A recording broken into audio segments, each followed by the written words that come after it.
Hola, buenas tardes. Nos encontramos para una nueva charla, la charla programada para las 16 horas, denominada Implementación práctica de controladores digitales con C-Lab y microcontroladores STM32.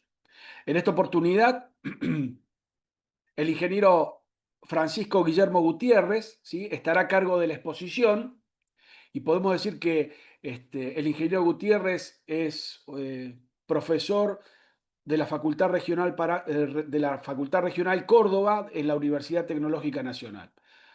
Bueno, muchísimas gracias. Bueno, bienvenidos todos a esta charla que llamamos Controladores Digitales con SILAB en el microcontrolador STM32.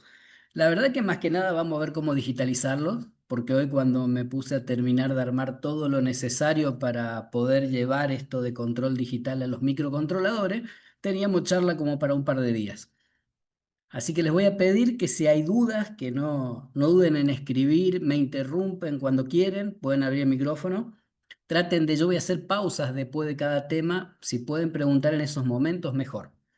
Bueno, yo doy clase en la tecnología en la UTN acá en Córdoba, tengo experiencia en control y en las partes de técnicas digitales y estoy en la materia de control.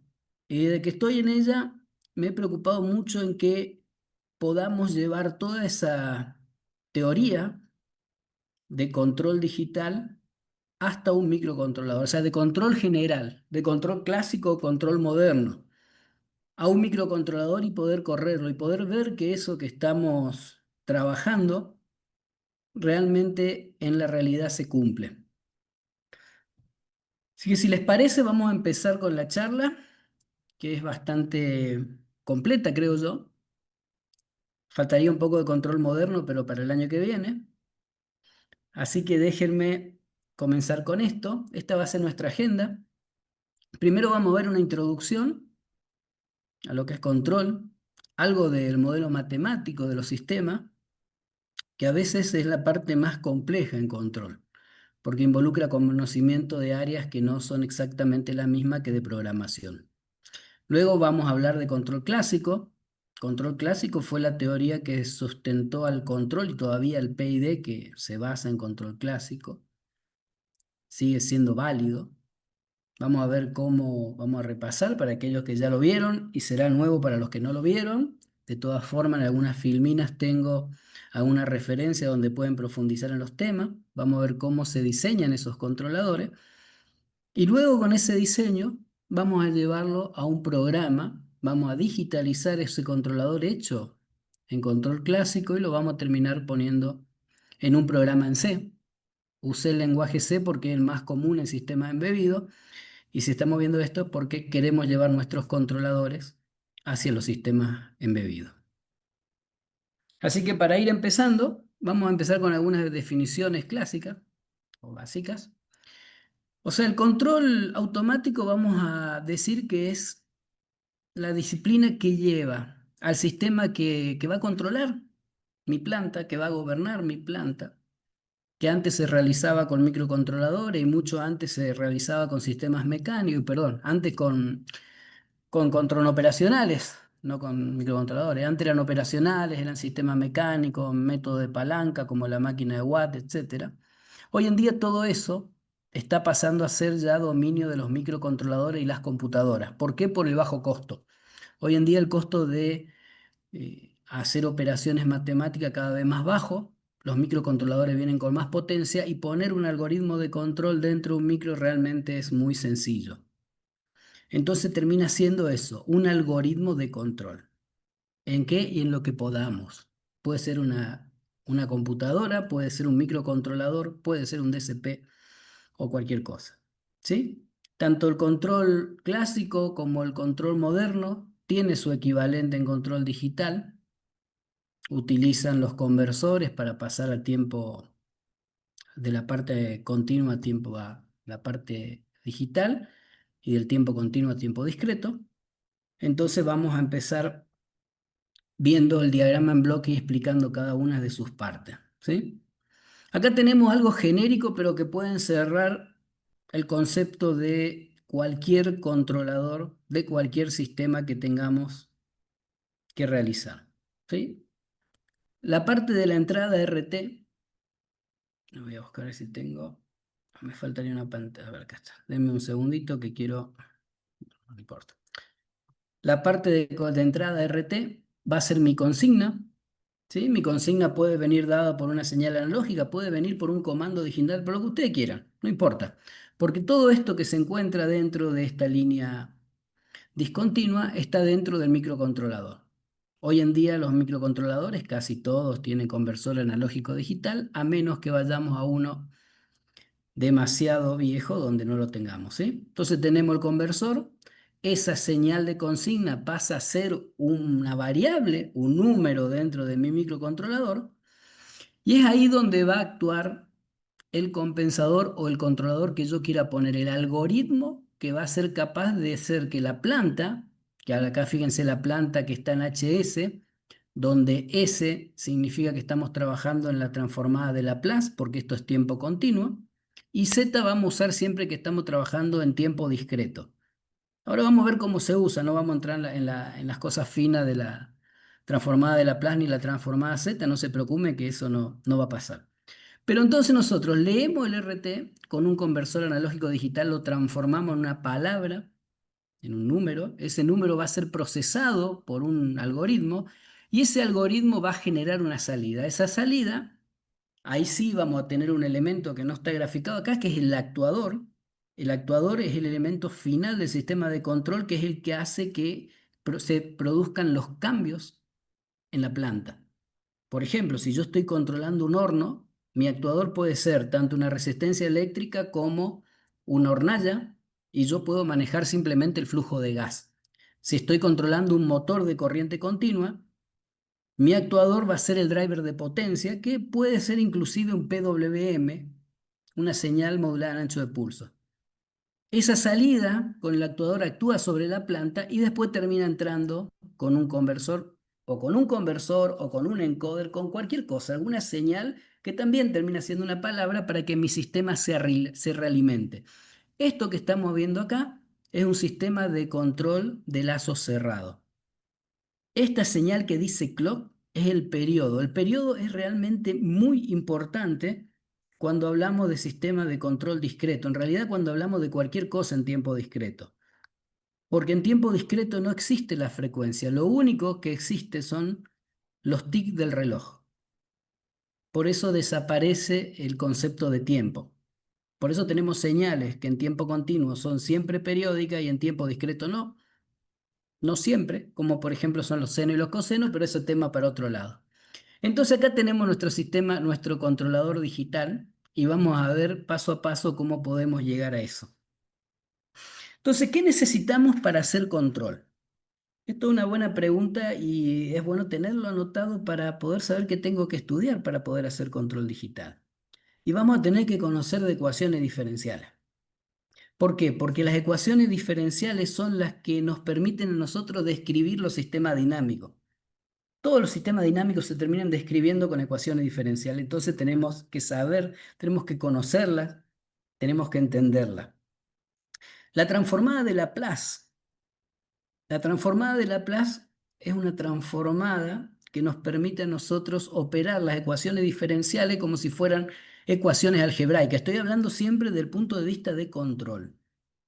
Yo me voy a limitar a lo que usamos en control, somos usuarios de esta transformada, ¿sí? Todo lo que sea tiempo continuo, todo lo que es control clásico, se desarrolla sobre la transformada de Laplace. Cuando trabajamos en tiempo discreto, la transformada que se usa es la transformada Z.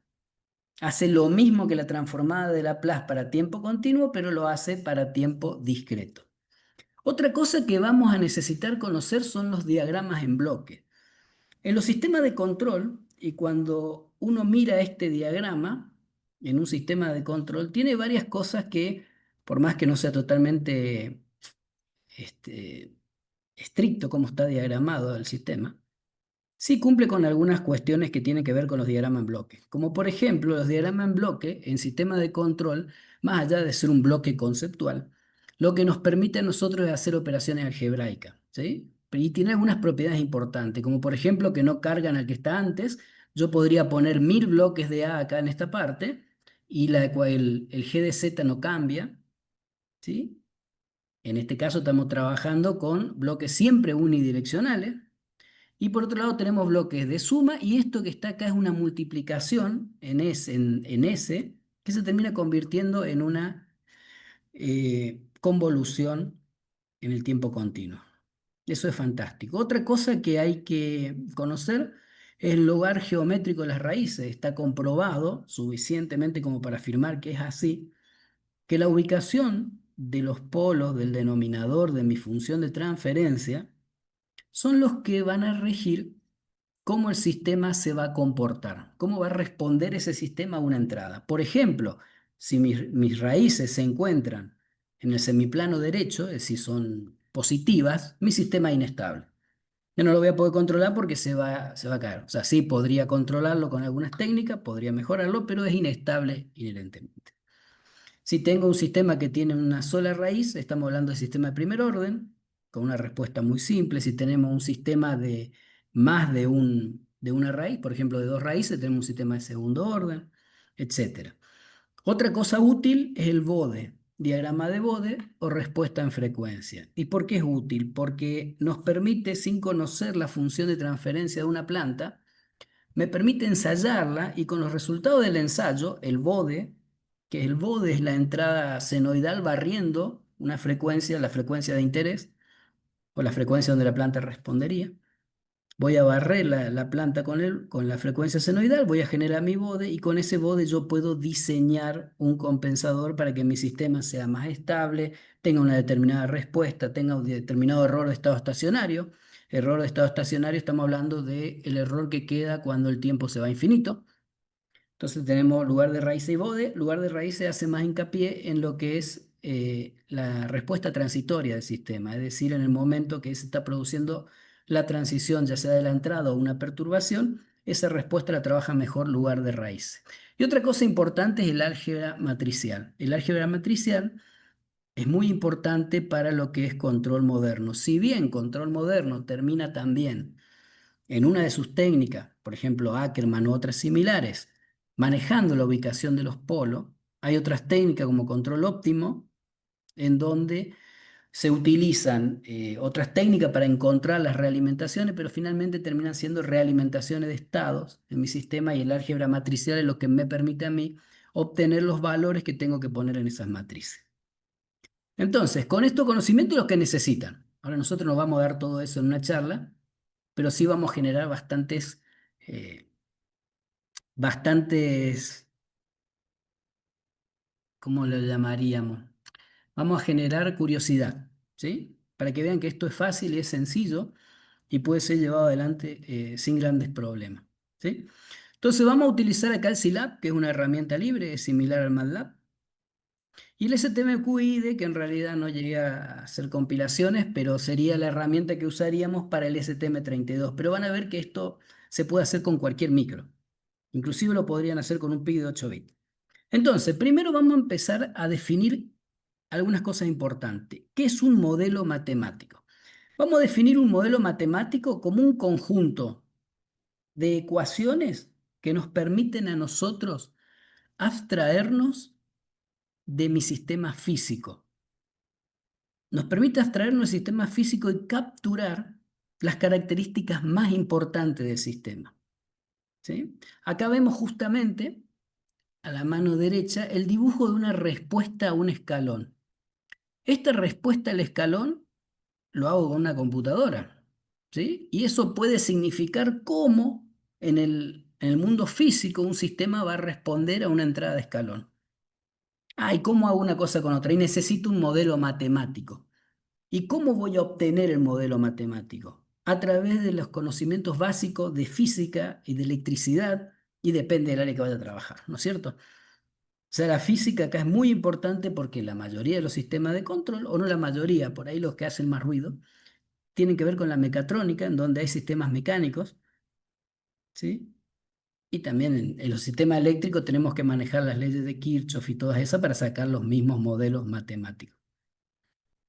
Bien, entonces nosotros vamos a plantear fórmulas y ecuaciones normalmente diferenciales que van a representar a ese sistema real en la matemática. A partir de esto también se generaron un montón de teorías que permitieron encontrar el mecanismo para controlar a los sistemas, para hacer que esos sistemas hagan lo que yo quiera.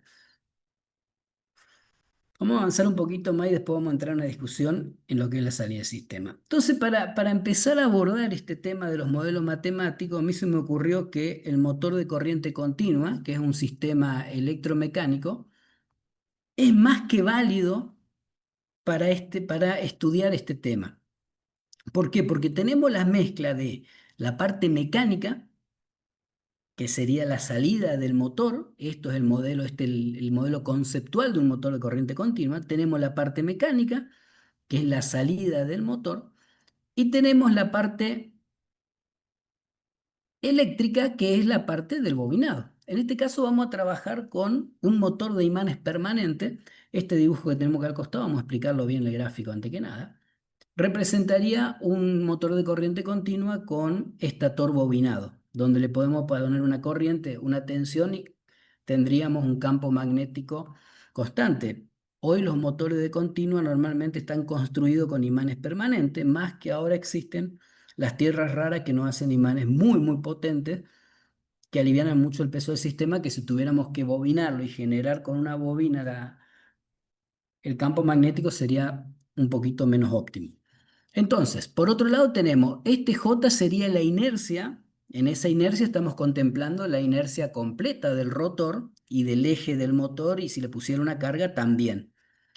Esta F que está acá abajo sería el rozamiento, sería como un rozamiento de Coulomb, porque va a ser un rozamiento que va a depender de la velocidad de giro del eje. Hay una cosa importante que no lo dije. Vamos a estudiar todos sistemas del tipo lineales, ¿sí? No vamos a meternos en sistemas no lineales. Sistemas lineales, y uno podría pensar, lo primero que se me ocurre es decir, pero me estoy limitando. No me estoy limitando nada, porque la mayoría de los sistemas, que por más que no sean lineales, pueden ser linealizados en un punto de trabajo. Por lo tanto, con estos sistemas lineales podemos abarcar muchísimas cosas. Por ejemplo, ¿qué es más alineal que un péndulo invertido? Sin embargo, ¿conocen lo que es el péndulo invertido? Es la escoba cuando lo pongo en la palma de la mano y lo mantengo arriba. Y es un sistema totalmente no lineal. Pero sin embargo, si yo mantengo el eje del péndulo en un ángulo de más o menos 5 grados, lo puedo linealizar. Y así puedo hacer con muchísimos sistemas. Entonces no es que estoy sacando campo de aplicación, sino que estoy simplificando los análisis. Otra cosa importante a tener en cuenta es que los sistemas lineales, o sea, los sistemas lineales aplicados a este tipo de modelo, son más que válidos porque como los modelos van a ser usados para diseñar sistemas de control realimentados, no necesito un modelo muy complejo. La única utilidad que tiene este modelo, la única que me va a servir a mí como controlista, es para poder verificar que lo que yo voy a hacer para controlarlo sirva. ¿Sí? Para eso lo voy a usar. Es el único uso. Y otra cosa que tenemos que acordarnos, cuando hacemos diseños de control, hay una parte que se hace en la computadora, en una oficina, donde ustedes quieran, en papel y lápiz, pero hay una parte importante que es el ajuste, que hay que hacerlo en campo, porque los modelos no son tan exactos, aunque cada vez tenemos modelos más exactos gracias a las herramientas de simulación, ¿no es cierto? Entonces el modelo que vamos a encontrar nosotros es un modelo para controlar, donde hay muchísimas simplificaciones. Primero, que es lineal quiere decir que nunca se satura nada. Y por otro lado vamos a hacer todo lineal. Las pérdidas del motor son lineales, la temperatura no me afecta en nada, la constante del motor para adentro, la generación de la fuerza contra la electromotriz, una constante, etcétera, pero funciona. Si ustedes lo hacen y siguen paso a paso todo, van a ver que todo esto funciona. Dicho esto, que nuestro motor va a ser lineal, vamos a definir algunas constantes que son importantes en los motores de continua y que lo hacen muy buenos para estudiar el control. Primero, lo bueno que tiene el motor de continua es que la velocidad del motor y el torque se encuentran desacoplados matemáticamente. ¿Qué quiere decir? Que yo podría cambiar la velocidad del motor sin modificar su torque, o podría modificar su torque sin cambiar su velocidad.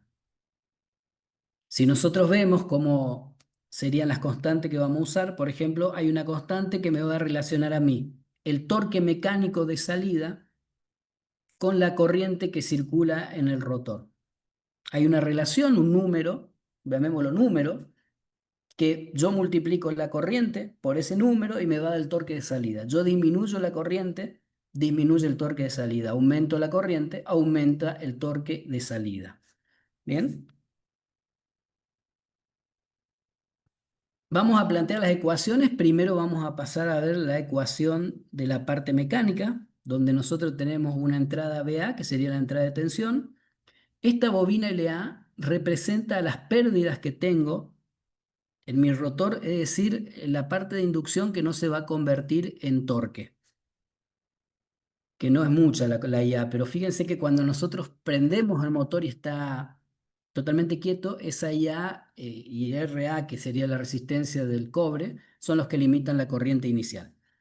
Entonces tenemos la RA, que sería la resistencia del bobinado, LA, que sería la inductancia, y luego tenemos esto, que sería una fuerza contraelectromotriz que se genera en el motor de continua, porque a medida que el rotor empieza a girar, el campo magnético que tenemos en el estator genera en ese rotor una tensión. Y esa tensión se opone a la tensión de alimentación. Entonces el motor de continua también tiene una realimentación interna. ¿Sí? Vamos a analizar entonces cómo queda esto según Kirchhoff. Tenemos la tensión de entrada, va a ser igual a la caída de tensión en la bobina por I más la RA más IA por RA más EB. Y en la parte mecánica, ¿qué vamos a tener? Vamos a tener que el torque, que el único elemento que hay acá de fuerza es el torque, va a ser igual a ¿qué? A la inercia por la aceleración al cuadrado más lo que tenemos acá, que es la fricción por la velocidad. Dijimos al principio que los sistemas lineales no contemplamos la fricción estática. El primer giro va a tener un poquito más de fricción, sí, pero estamos pensando en régimen permanente también. No hace mucho la diferencia, para eso también tenemos la realimentación. Bien, entonces tenemos la parte mecánica, el torque va a ser igual, acá está el torque que dijimos antes que el torque era una constante por la corriente, bueno, acá está esa parte. Constante por corriente es igual a la inercia por la aceleración más el rozamiento por la velocidad. Si a esto le aplicamos la transformada de Laplace, que la transformada de Laplace me va a permitir, principalmente para este tipo de modelo que vamos a hacer al principio, que son modelos del tipo función de transferencia, considerando las condiciones iniciales igual a cero, la transformada de Laplace me dice que la derivada es simplemente multiplicar la variable por s y la integral es dividirla por s. Entonces fíjense que todo este lío de ecuación diferencial se termina quedando en una simple ecuación algebraica. ¿Sí? Simplemente apliqué, pasé del tiempo al plano complejo s. Entonces acá tenemos, esto es una s al cuadrado, que es lo que queda acá, j por s cuadrado, más esto me queda f por s. Y esto sería, el phi sería la posición del motor. Por otro lado, en la parte eléctrica tenemos que la tensión de entrada es igual, como dije antes, la bobina por la derivada de la corriente, ¿sí? Que eso sería la tensión en la bobina, más la corriente por la resistencia, más esta fuerza contraelectromotriz que se induce en el rotor.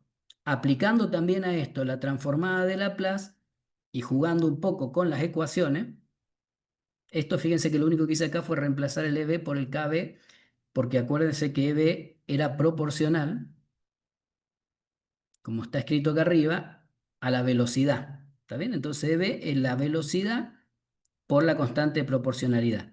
Entonces, reemplazando eso y operando un poquito matemáticamente, nosotros podemos llegar a una ecuación que me relaciona la posición, en este caso, con la tensión de entrada. A esto que está ya acá abajo se lo conoce como ecuación, como función de transferencia. Y la función de transferencia es nuestro caballito de batalla para trabajar en todo lo que es control clásico. Ya sea que realicemos el análisis por lugar geométrico de las raíces o que realicemos el análisis por respuesta en frecuencia de Bode. siempre nos manejamos con la función de transferencia. Acá hay un par de definiciones como la constante de tiempo, mecánica y eléctrica para dejarla un poquito más linda, pero es lo mismo. Si nosotros esta función de transferencia la viéramos como un diagrama en bloque, como los que se usan en control, tendríamos una tensión de entrada. Este es el punto de suma que se va a generar de esta función de transferencia. Acá esto no es el controlador, ¿no? Esto es solamente el modelo del motor. Tenemos la parte de eléctrica, la parte mecánica, una realimentación, que es la fuerza contraelectromotriz, y la salida. Esa realimentación, fíjense que acá está bueno ver esto, me parece que es un detalle interesante. Si ustedes le ponen un medidor de corriente a un motor de corriente continua y le dan una tensión, supongamos que tenemos un motorcito de 12 voltios, le damos 6 voltios a la corriente y lo dejamos funcionar. Y agarramos con la mano y apretamos el eje, vamos a ver que la corriente aumenta. Y esta es la aplicación de por qué la corriente aumenta. Porque existe en el motor la realimentación interna. Entonces él trata de mantener su velocidad. Si nosotros le sacamos velocidad, él va a aumentar la corriente, que significa trata de ponerle más torque. Si acordamos que la salida del torque es proporcional a la corriente, bajo la velocidad aumento la corriente, entonces están realimentados internamente. ¿Sí? ¿Cómo vamos hasta ahora? ¿Hay preguntas? Cualquier cosa lo escriben en el chat y vamos contestando. No veo nada en el chat, así que o abren el micrófono. Si vamos muy rápido también lo pueden decir porque ahora vamos a pasar de esto que es re lindo y re práctico a lo que es el modelo matemático en espacio de estado. Esto Hay para una mano generar... levantada, Sí, Francisco. Raúl. Sí, adelante. ¿Qué tal, Antes de profe? ¿Cómo que... andas? ¿Todo bien? Mira, yo te quería consultar, eh, Sí. cuando estabas explicando esta parte del diagrama de bloques, Ujú. eh, nosotros podríamos implementar, por ejemplo, la transformación bilineal de Tosti para pasar de este espacio de Laplace a ecuaciones de diferencias e implementarlo en un micro. Eso vamos a hacer. Ah, ok. Eso vamos a Bueno, hacer, pero mira. hay varias formas. El testing es una y otro es Sí, el zero orden Hall. También es también válida, cualquiera de las dos. Testing se adapta mejor y el modelo resultante es mucho más representativo del bien. tiempo continuo.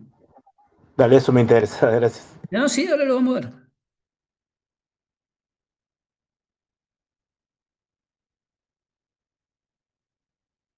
Bien, vamos a ver ahora otra forma de modelado que es el que se aplica en control moderno. O sea, control clásico se basa en esto que vimos recién, función de transferencia. ¿Sí? Diagrama en bloque, función de transferencia. Control clásico utiliza otra forma de modelar los sistemas que se llama modelo matemático en espacio de estado. ¿Qué diferencia tiene uno con otro? La más importante es que control moderno trabaja en el tiempo, nunca se va a transformar de Laplace nada, siempre trabaja en el tiempo y directamente con las ecuaciones diferenciales. Eso por un lado, se complica, no se complica, porque por medio de sustitución convertimos las ecuaciones diferenciales de orden n en ecuaciones de primer orden y después más matemática. Pero tiene ventajas muy importantes, como por ejemplo, una de sus ventajas es que él puede el control moderno, trabajar con múltiples entradas y múltiples salidas, mientras que control clásico se limita a una sola entrada y una sola salida. Bien, entonces control moderno trabaja con esto que se llama espacio de estado y no vamos a entrar a dilucidar todo el espacio de estado, pero sí yo les voy a mostrar una técnica para obtener desde mi función de transferencia mi representación en espacio de estado. Primero vamos a definir qué son las variables de estado. En control moderno se utiliza la variable de estado como elemento base para el modelado. La variable de estado es el mínimo conjunto de variables que si yo las conozco, o sea, conozco su valor, en el tiempo, en un tiempo t0, supónganse, porque acá no hay problema de tiempo inicial, puede ser cualquier tiempo inicial. Yo esa variable de estado conozco su valor en tiempo t0 y conozco la entrada de mi sistema para tiempos mayores que t0, yo puedo encontrar y definir completamente dónde va a estar mi sistema para los tiempos mayores que cero, conociendo la entrada y la variable de estado. Entonces la variable estado es como quien dice la que guarda la historia de mi sistema. ¿Y qué son la historia de mi sistema? Son los integradores, porque son las memorias. La memoria del sistema es el integrador. Entonces, la salida o cada salida del integrador, de cada integrador, es una variable de estado. Entonces vamos a ver un método para obtener desde la función de transferencia variable de estado. ¿Se puede sacar directamente de la ecuación diferencial? Sí se puede, pero hoy no llegamos a eso. Hoy vamos a ver un método que les va a servir y mucho, y aparte le va a abrir puertas para que sigan adelante. Entonces, vamos a plantear, este es mi mismo modelo del motor, pero hice algunas salvedades para simplificarlo, ¿sí? Llamé K a todo esto que iba arriba, K1 a esto que iba abajo y K2 a esto que está abajo. Que simplemente agarrar esta ecuación y sacar algunos factores comunes y hacer una distributiva para que me quede un modelito más fácil de trabajar para lo que vamos a ver ahora, que es encontrar el modelo en espacio de estado. A ese modelito que está ahí, que fíjense cómo era, ¿no es cierto? Era acá con un S al cubo, etcétera. Yo le voy a hacer el modelo de simulación directa que se llama en control. Simulación directa le dicen porque primero solamente usamos integradores, pero se dice directa porque es el que usa menos integrador. Hay dos formas de hacer este modelo, uno el canónico y otro el directo. El canónico no lo vamos a usar ni lo vamos a explicar. Vamos a usar el directo, que es el que tiene menos integradores. ¿Por qué es importante la menor cantidad de integradores? Porque la variable de estado es la mínima cantidad de variables. Si yo pongo más integradores de los necesarios, voy a tener más variables de estado de las necesarias y realmente estoy haciendo mal mi sistema en espacio de estado. Entonces, con este sistemita original que tenemos acá, lo primero que voy a hacer, voy a sacar factor común, la S de mayor orden, o sea, el exponente más alto. ¿Y cuál va a ser? La del denominador. ¿Por qué va a ser el denominador? Porque siempre son sistemas causales. Oh, qué manera de tirar conceptos así. El sistema causal son los realizables, ¿sí? Si el sistema, para que sea causal, el denominador tiene que ser igual o menor, perdón, el numerador tiene que ser menor o igual en orden que el denominador. Por lo tanto, si el denominador tenemos una S a la cuarta, en el numerador como mucho vamos a tener una S a la cuarta. Entonces vamos a usar la S de mayor orden del denominador y la vamos a sacar de factor común, tanto arriba y abajo para que no se nos modifique la ecuación. Por lo tanto, al sacar la S al cubo en ambos términos, me queda esta ecuación que es K por S a la menos 3, porque K no tenían una S, y acá abajo me queda lo mismo. Se los dejo como tarea para que después lo vayan probando, pero hasta ahí creo que está bien. ¿Puedo haber metido la pata en algún lado? Sí, pero es difícil, porque lo hice varias veces. Entonces, esta ecuación, que no es nada más que la original, sacando S de factor común, la voy a multiplicar y dividir por una variable que a mí se me ocurre llamarla H.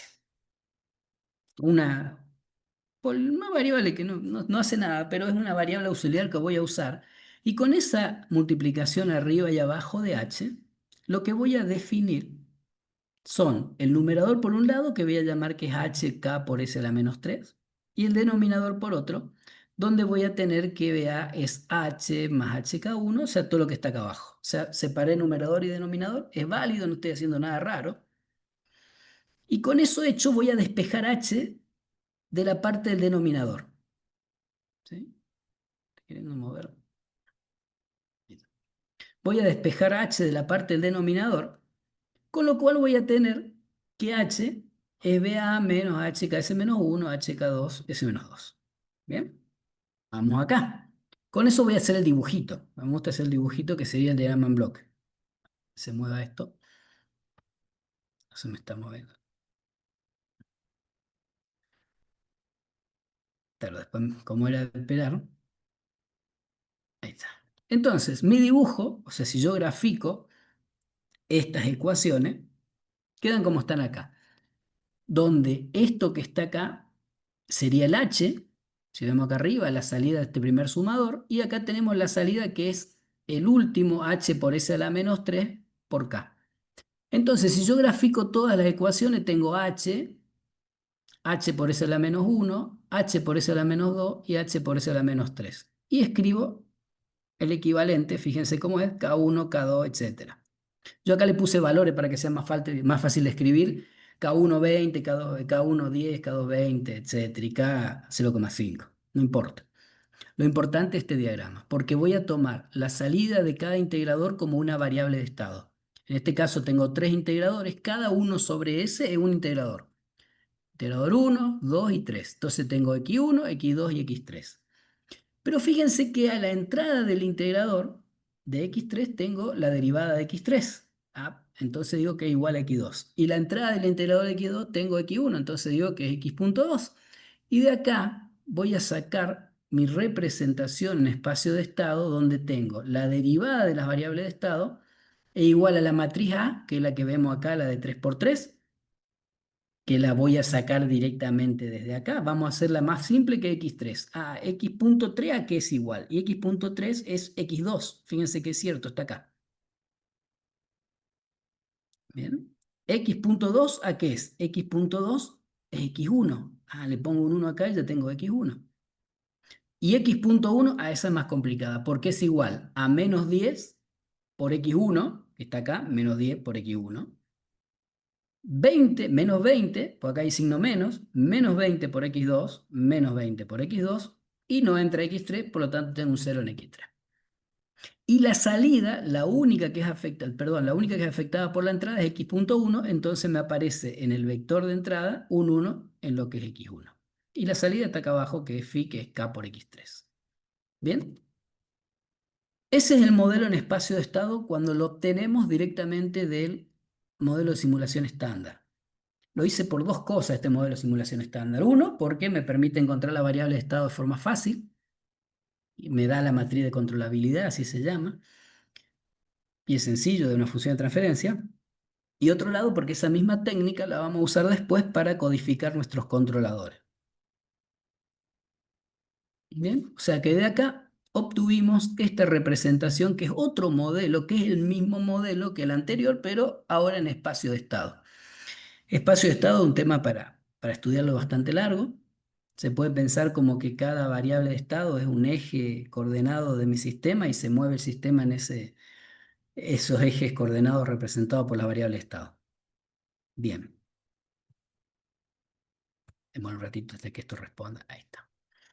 ¿Cómo hacemos para empezar? Vamos a empezar a mezclar la herramienta matemática, porque es muy importante contar con la herramienta matemática, pero también es importante contar con los conocimientos teóricos que van a sustentar lo que nosotros vamos a hacer. Entonces, ¿cómo hacemos para meter una función de transferencia en Scilab? Para ingresar la función de transferencia en Scilab tenemos que usar estos códigos que están en estas dos líneas.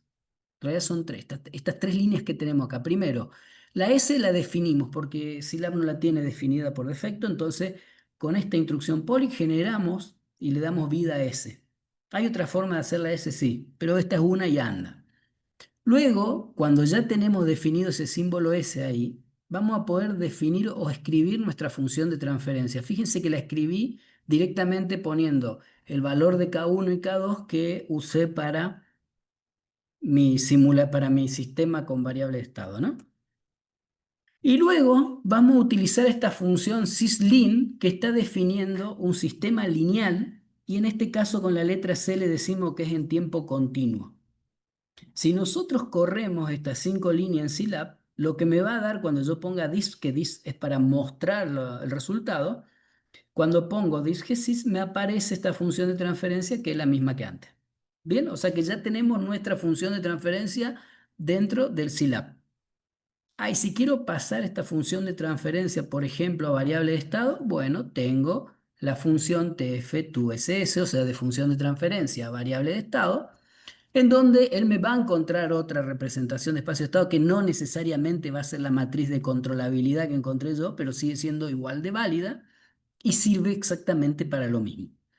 Bien, es una cosa interesante que tiene la representación en espacio de estado, que puede tener muchas formas.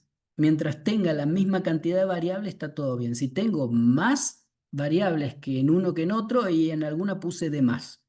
¿Está bien?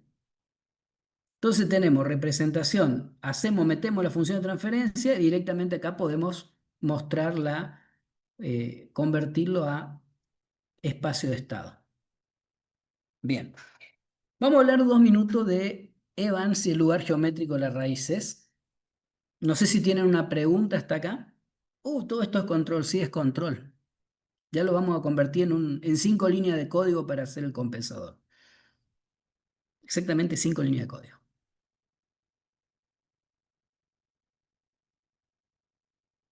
Si vamos rápido también me puede decir, profe, vaya más despacio, no tengo problema. Bien, vamos a ver una herramienta muy importante, muy, muy importante cuando nosotros tenemos que desarrollar sistemas de control donde sus resultados o sus requerimientos vienen dados por la respuesta transitoria de ese sistema. Y ahí vamos a meter otro concepto, respuesta transitoria y respuesta en estado permanente. Imagínense ustedes que estamos calentando una olla para cocinar unos fideos, justo. Tenemos la olla ahí casi hirviendo, está empezando a salir agua, y yo agarro y le meto los fideos y baja la temperatura del agua, obviamente. Es una perturbación. Y cómo esa olla recupera la temperatura original es la respuesta transitoria. Porque yo sé que a largo plazo, si yo ahora la olla la miro media hora después, si no se me fue todo el agua, la olla va a estar en 100 grados de nuevo. Pero cuando yo le puse las cosas, la olla cayó inmediatamente. Y ni hablar si en lugar de fideo le puse un bloque de hielo. Cayó. Eso es la perturbación y la respuesta transitoria es cómo la olla vuelve a su nivel de régimen. Y la respuesta de estado permanente es su nivel de régimen.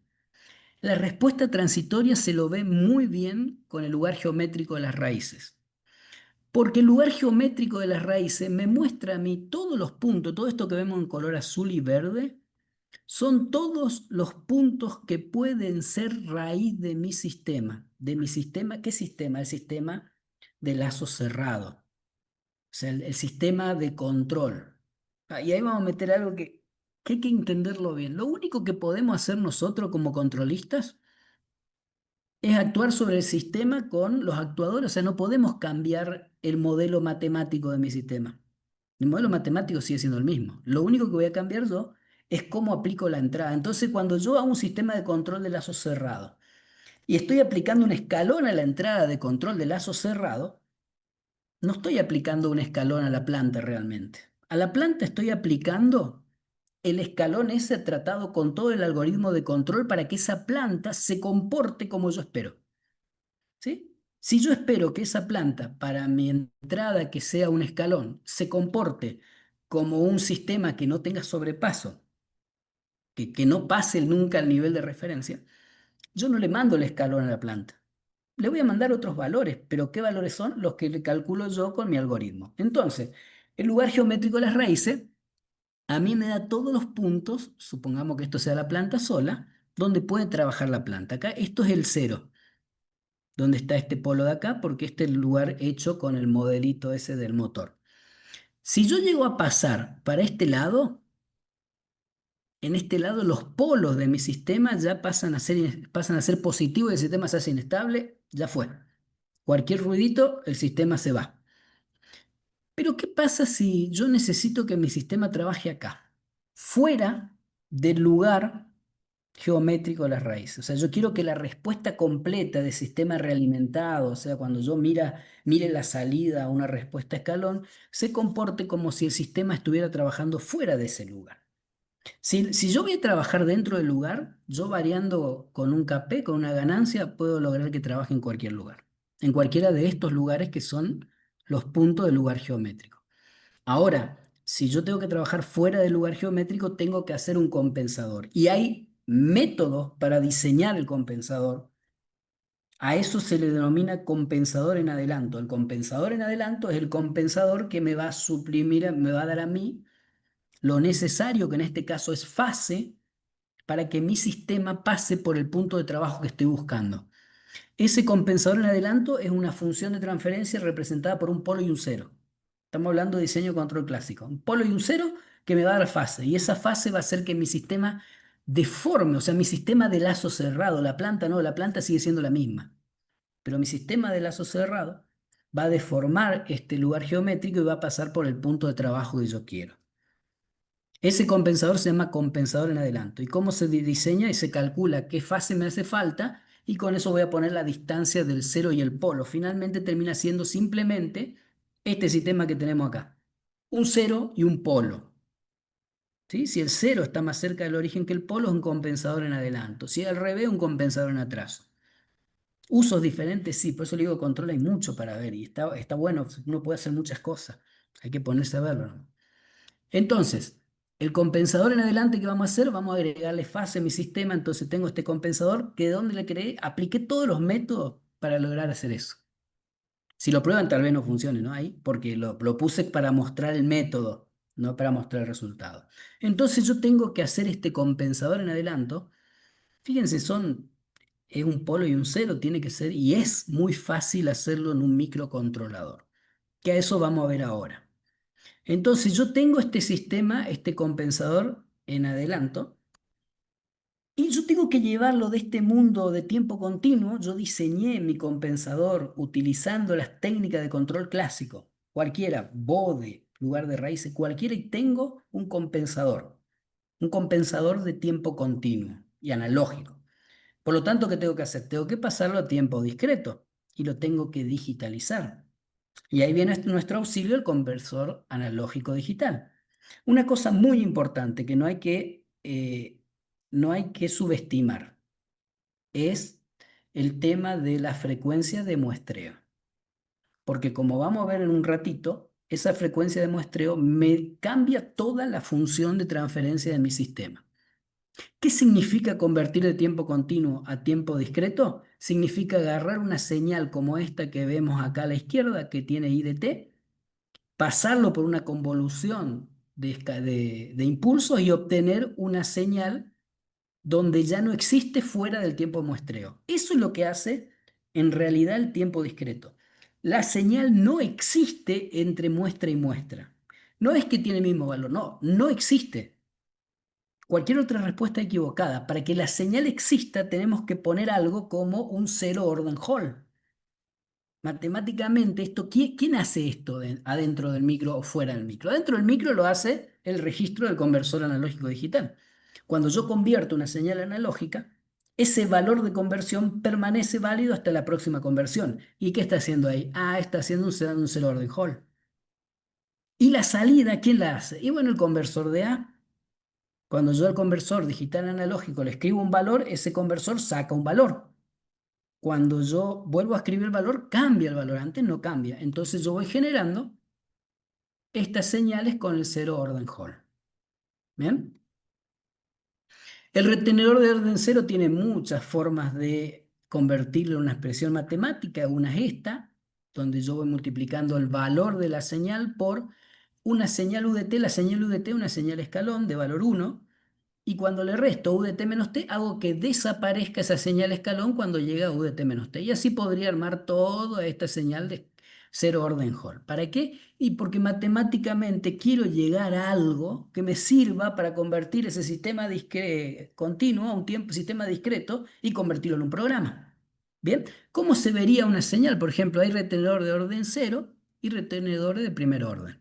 La de orden cero es el que estamos viendo arriba, donde el valor permanece hasta la próxima muestra, y el otro, lo que hace el retenedor de primer orden, va haciendo una interpolación entre los valores. ¿Bien? Y ahí tenemos el forward, el backward y el trapezoidal. Creo que Raúl se llamaba quien mencionó lo de Tasting. Bueno, acá vamos a usarlo para convertir ese sistemita de polo cero en un sistema de tiempo discreto. ¿Por qué es válido? ¿Por qué pongo todo esto acá? Porque fíjense que si nosotros hacemos la diferencia, en el plano S sabemos la derivada en S es S. Sí, Raúl, la derivada de S es S. ¿Sí?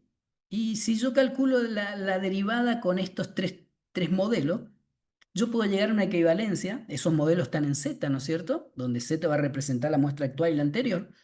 Esos tres modelos en S pueden representar, como bien dijo él, uno es la transformada bilineal, la cero orden Hall. Y fíjense que acá abajo, que no es nuestro compensador de hora, pero tengo un ejemplo de un sistema de tiempo continuo transformado en un sistema de tiempo discreto. Y acá está lo que es importante que les dije, lo importante del tiempo de muestra. Fíjense que la S, que es la transformada de Laplace, lo que representa la variable compleja de Laplace, se puede convertir en z-1 sobre t. O sea, si yo agarro una función en S, como esta 10S más 1, sobre S más 1, y lo transformo con la transformada de Laplace a un sistema de tiempo discreto, yo podría aplicar la transformada, la forward, y digo que S es Z menos 1 sobre T, donde T es la frecuencia muestra. ¿Y de dónde sale? De la diferenciación en tiempo discreto. Entonces, si yo cambio T, cambian los valores numéricos de mi polinomio, porque nosotros acá representamos S como una división de polinomio y también vamos a representar C de Z como una división de polinomio. Fíjense acá que queda 10S más 1 sobre S más 1. Cuando aplico las distintas transformadas me dan distintos polinomios, donde está T en el medio y T que es un número. El periodo de muestreo, directamente el periodo de muestreo. ¿Cómo hago para digitalizar un sistema en Scilab? Si yo ya tengo la función de transferencia, primero Scilab lo hace siempre hace la discretización a partir del espacio de estado. Entonces primero lo tengo que pasar a espacio de estado. Y después hago directamente utilizando DSCR, me lo hace como cero orden Hall, o si no puedo usar CLS2DLS, que sería la otra función, que me lo va a discretizar en Tasting. ¿Alguien habló de Tasting? Bueno, Tasting se hace aplicando esto, transformando S en 2 sobre T, Z menos 1 sobre Z más 1. Tasting es lo mismo que la transformada bilineal. Entonces yo agarro en S y lo llevo a Z. Ahora la pregunta más interesante es, ¿y qué valor de T tomo? Bueno, el valor de T que tengo que tomar tiene que ser 10 veces más que el ancho de banda de mi sistema. ¿Sí? Necesito conocer el ancho de banda de mi sistema, que son aquellas señales que importan en mi sistema, y yo voy a discretizar mi controlador con 10 veces su ancho de banda. Una buena medida práctica. Puede serlo con menos, hasta 2 según iQuit, pero 2 necesitaría filtro ideal y se complica. Pero con 10 veces anda muy bien y después hay que probarlo, pero anda bastante bien. Entonces yo con estas instrucciones, yo ya tengo, fíjense, dos formas diferentes, una con la Tasting y otra con Zero Orden Hall. Si nosotros, yo he experimentado haciendo el modelo matemático este y cerrando un lazo con hardware in the loop, Tasting se aproxima muchísimo mejor a la respuesta de tiempo continuo que el Zero Orden Hall. O sea, mi compensador va a ser más parecido en Tasting que en Zero Orden Hall.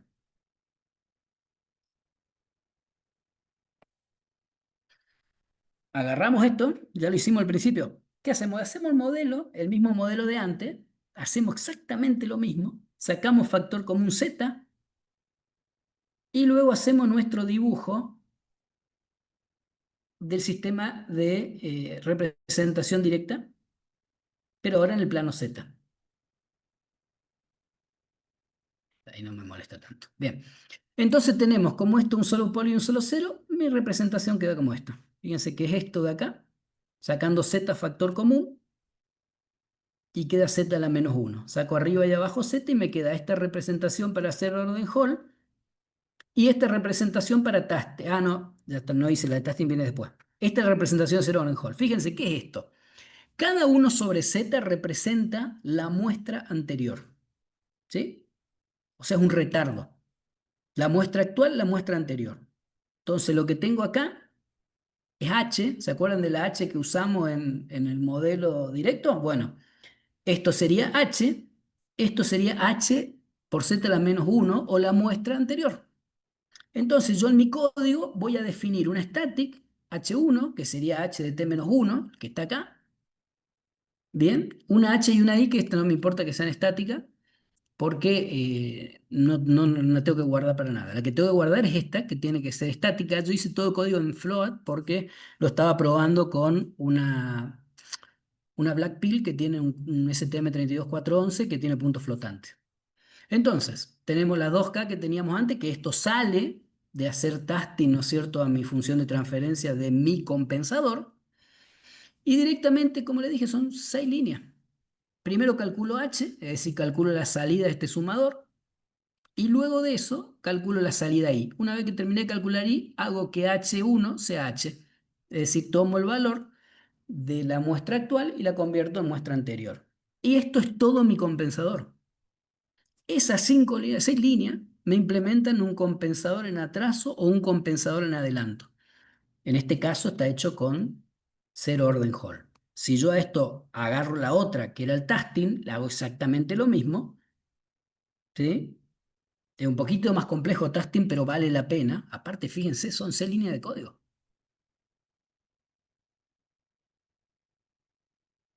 Tenemos acá el mismo testing y acá tenemos el mismo código que me permite ahora realizar el compensador aplicado con testing. Es decir, yo diseño mi compensador con el sistema de control clásico y finalmente termino en un compensador de este tipo. ¿Y cómo funciona esto? Y esto es muy importante al momento de realizar los códigos, ¿sí? Podemos hacerlo de dos formas. Uno, utilizando un sistema operativo de tiempo real, donde el controlador, así como la conversión a lógica digital, todo tienen prioridades altas. Y si no, puedo hacerlo en lo que se llama bare metal, en donde mi compensador necesita tener una frecuencia de funcionamiento constante. Por más que mi sensor, por ejemplo, acá es muy común usar el sensor de, si estoy manejando una rueda, un sensor inductivo. ¿Sí? Yo digo, no, voy a correr mi controlador cada vez que pase el sensor por el imán por el sensor inductivo. No, porque el controlador se diseña con tiempo de muestra constante. Se fijaron ustedes que usamos una transformada donde t es fijo. No importa que se ejecute 3 veces con el mismo valor, no importa, pero si no, mi compensador hace cualquiera. Entonces, yo tengo la entrada en bare metal, el power on, la configuración y después tengo el programa que corre el while 1. ¿Bien? De forma paralela en la interrupción voy a tener toda la adquisición y el control en un periodo constante. Y ese periodo T es el periodo T que le voy a poner, por ejemplo, a la función, que acá me faltó justamente poner dt porque está un poquito más arriba. Acá está dt. ¿Ven? Acá yo le hice el sampling periodo a 0,1. En este caso sería 0,1 segundo. Y ahí me genera la señal de tasting correspondiente. Si yo en lugar de 0,1 pusiera 0,001, me daría una frecuencia o unos valores, en realidad unos valores numéricos distintos. Una cosa importante en cuanto a la práctica.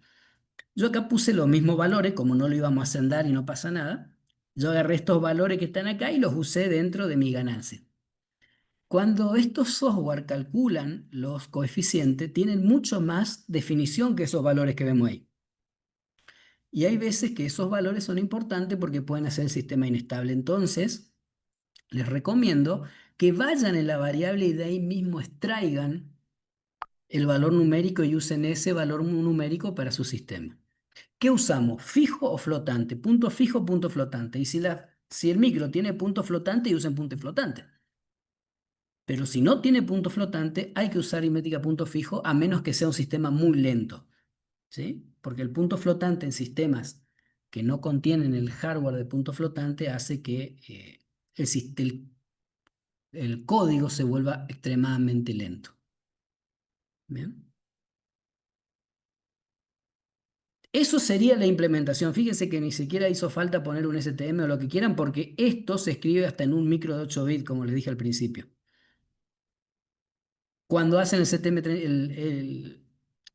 el código con QMXID, lo único que hay que hacer es agarrar y poner, yo esto lo probé con el FreeRTOS, una función, una tarea que implemente el código del controlador, sea cual sea el controlador, ¿sí? Ya sea uno de estos, ya sea un PID, que el PID que tenemos un KP, un KI, un KD, el KD que se implementa siempre con un filtrito, yo lo puedo pasar usando tasting o ser orden hall a un modelo como esto e implementarlo en el micro. Y si no, puedo implementar el PID medio más o menos, que es cuando yo uso un pseudo acumulador como integrador, ¿sí? Una cosa importante, cuando ustedes en el tema PID, que es uno de los controles, uno de los algoritmos de control más comunes, que está en el 85% de la industria, que usa el P, el I y el D como variables de ajuste o de sintonía.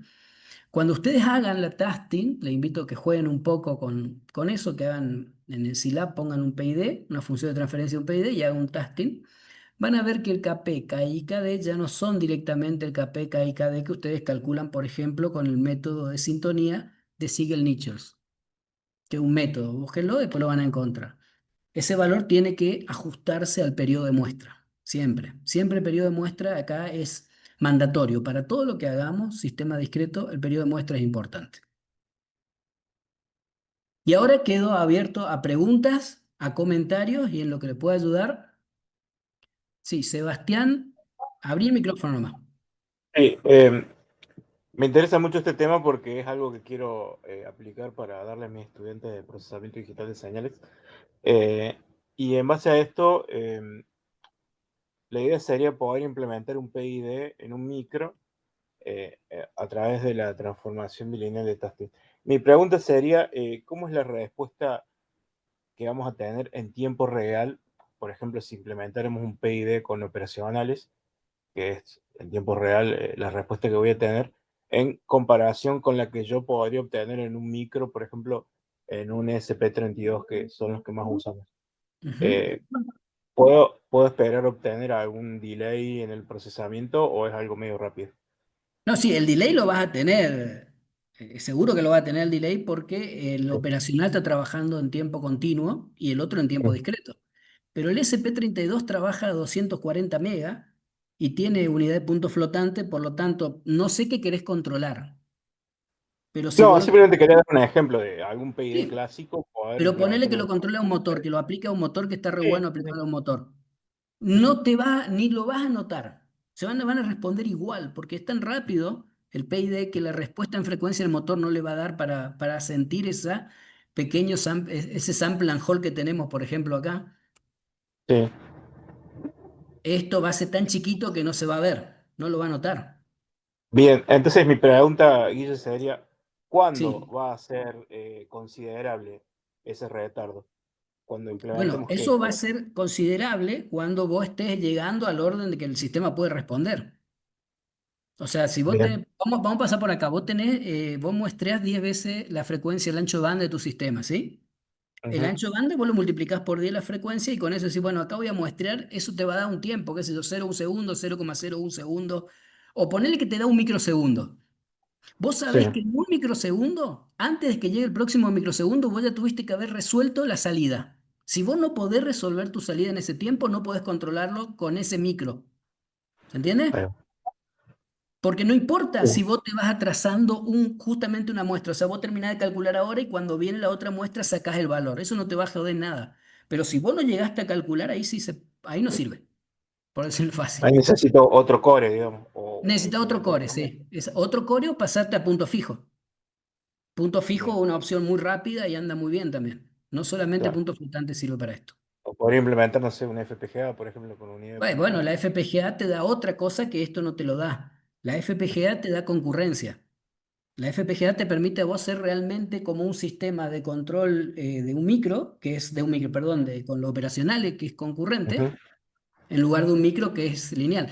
Ahora también lo vas a notar si tu sistema es muy rápido. Si tu sistema no es rápido, ni lo Ujú. vas a notar ni vale la pena el esfuerzo. Dale, muchísimas gracias. No, por nada, Ro.